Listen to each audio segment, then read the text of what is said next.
بسم اللہ الرحمن الرحیم۔ صحیح بخاری میں عبداللہ بن عمر رضی اللہ تعالی عنہ کی سند سے روایت ہے کہ انہوں نے اللہ کے رسول صلی اللہ علیہ وسلم کو یہ فرماتے ہوئے سنا کہ گزشتہ امتوں کے مقابلے میں تمہاری زندگی کا عرصہ اتنا ہے جتنا نماز عصر سے لے کر غروب آفتاب تک۔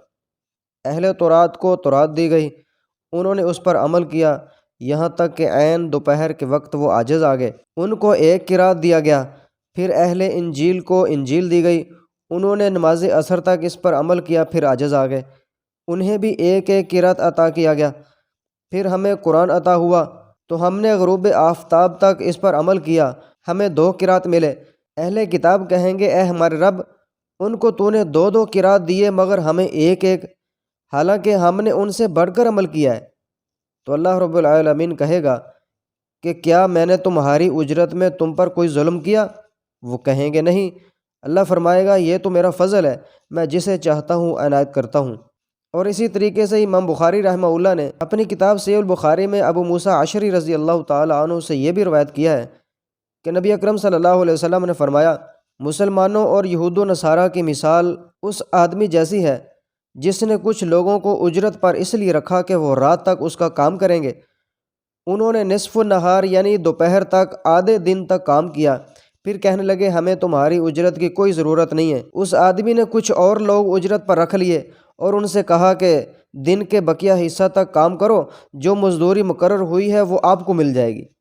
وہ کام کرتے رہے یہاں تک کہ عصر کی نماز کا وقت ہو گیا، تو انہوں نے کہا جو کام ہم نے کیا ہے اس کی اجرت ہمیں نہیں چاہیے، ہم نہیں کام کر رہے۔ پھر اس نے کچھ اور لوگوں کو اجرت پر رکھا، دن کا بقیہ حصہ انہوں نے کام کیا یہاں تک کہ سورج غروب ہو گیا، تو انہوں نے دونوں پہلے گروہوں کی پوری اجرت لے لی۔ ان 2 حدیثوں میں نبی اکرم صلی اللہ علیہ وسلم نے قریبی مدت کو مثالیں دے کر واضح کیا ہے اور ہمیں بتلایا کہ اس دنیاوی زندگی میں امت مسلمہ کی پہلی گزرنے والی یہود و نصارہ کی امتوں کے مقابلے میں کتنی عمر ہوگی۔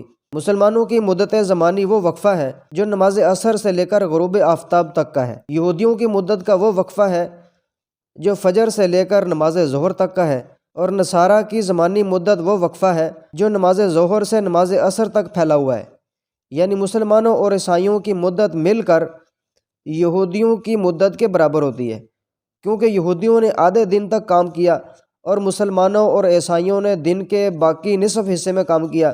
یہ حدیث بھی بتلاتی ہے کہ اللہ رب العالمین نے خاتم النبیین محمد صلی اللہ علیہ وسلم کی آخری امت کو فضیلت بخشی ہے، مگر سابقہ امتوں کی اجرت میں نہ تو کمی کی ہے اور نہ ان پر ظلم کیا ہے، کیونکہ اللہ تعالیٰ ہر قسم کے ظلم اور عیب سے پاک ہے۔ اس نے انہیں بغیر کسی کمی کے پوری اجرت دی ہے۔ حدیث میں جس قرات کا ذکر ہے اس سے مراد جنت میں اس کا حصہ اور ملکیت ہے۔ جنت میں سب سے کم درجہ اور ملکیت والے شخص کو بھی اس کی خواہش سے 10 گنا بڑھ کر اجر ملے گا۔ اس صورت میں قرات سے مراد کامل و مکمل بہت بڑی اجرت ہے۔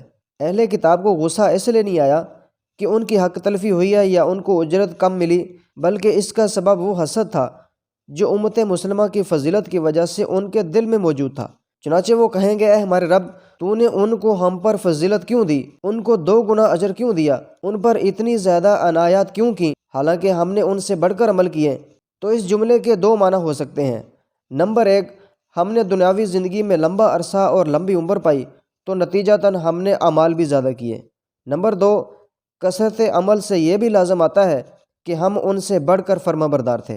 تو پہلے معنی کے مطابق اس جملے کے کہنے والے خاص طور پر یہودی تھے، اور اس کی تائید اس حدیث کے الفاظ سے ہوتی ہے جو امام بخاری رحمہ اللہ نے اپنی کتاب التوحید میں روایت کی ہے، فقال اہل التورات، کیونکہ اس بات میں تو کوئی اختلاف نہیں کہ یہودیوں کا زمانہ مسلمانوں کی نسبت طویل تر تھا، چنانچہ کننا اکثر عملاً کا قول ان پر صادق آتا ہے۔ عیسائیوں نے کہا کہ کننا اکثر عملاً، ہمارے اعمال زیادہ ہیں، تو یہ دوسرے معنی کے اعتبار سے ہے، یعنی ہم زیادہ فرما بردار ہیں، کیونکہ وہ موسیٰ اور عیسیٰ دونوں پر ایمان لائے، اس لیے یہ قول ان پر صادق آتا ہے۔ جب اہل کتاب نے غصے میں آ کر جو کہنا تھا کہہ دیا تو اللہ تعالیٰ نے ان پر واضح کر دیا کہ اس نے ان پر کوئی ظلم نہیں کیا اور بغیر کسی کمی کے ان کو پورا اجر دیا۔ زیادہ سے زیادہ یہ ہوا کہ اللہ تعالیٰ نے اپنے حبیب محمد صلی اللہ علیہ وسلم کی امت کو فضیلت دے کر ان کو مزید فضل و کرم سے نوازا، اور یہ اللہ کا فضل ہے، وہ جسے چاہتا ہے عطا کرتا ہے۔ اللہ تعالیٰ اپنے فعل کے لیے کسی کو جواب دہ نہیں ہے، جبکہ وہ لوگ جواب دہ ہیں۔ حیرت کی بات یہ ہے کہ وہ لوگ جنہوں نے ایک گونگے بچڑے کے متعلق کہا یہ تمہارا بھی معبود ہے اور موسیٰ کا بھی، کیا وہ ان کے برابر ہو سکتے ہیں کہ جنہوں نے کہا کہ اللہ کے سوا کوئی معبود نہیں؟ اور اسی طرح وہ لوگ جنہوں نے کہا کہ عزیر اللہ کے بیٹے ہیں یا جنہوں نے کہا کہ عیسیٰ اللہ کے بیٹے ہیں، کیا وہ ان لوگوں کے برابر ہو سکتے ہیں کہ جنہوں نے کہا کہ اللہ ایک ہے، وہ بے نیاز ہے، اس نے نہ کسی کو جنا اور نہ وہ جنا گیا اور اس کا کوئی ہمسر نہیں ہے؟ اور اسی طرح وہ لوگ جنہوں نے کہا کہ اللہ تنگ دست ہے اور ہم غنی ہیں، اور وہ لوگ جنہوں نے کہا کہ کیا تمہارا رب ہمارے لیے آسمان سے دسترخواں نازل کر سکتا ہے، کیا وہ ان لوگوں کی برابری کر سکتے ہیں کہ جنہوں نے کہا کہ تو غنی ہے اور ہم تیرے محتاج ہیں؟ اور اسی طرح وہ لوگ جنہوں نے کہا کہ جاؤ تم اور تمہارا رب لڑ لو، ہم تو یہاں بیٹھے، ہم تو نہیں لڑ رہے، کیا وہ ان جیسے ہو سکتے ہیں کہ جنہوں نے کہا کہ آپ ہمیں جس جگہ حکم دیں گے ہم وہاں جا کر لڑیں گے؟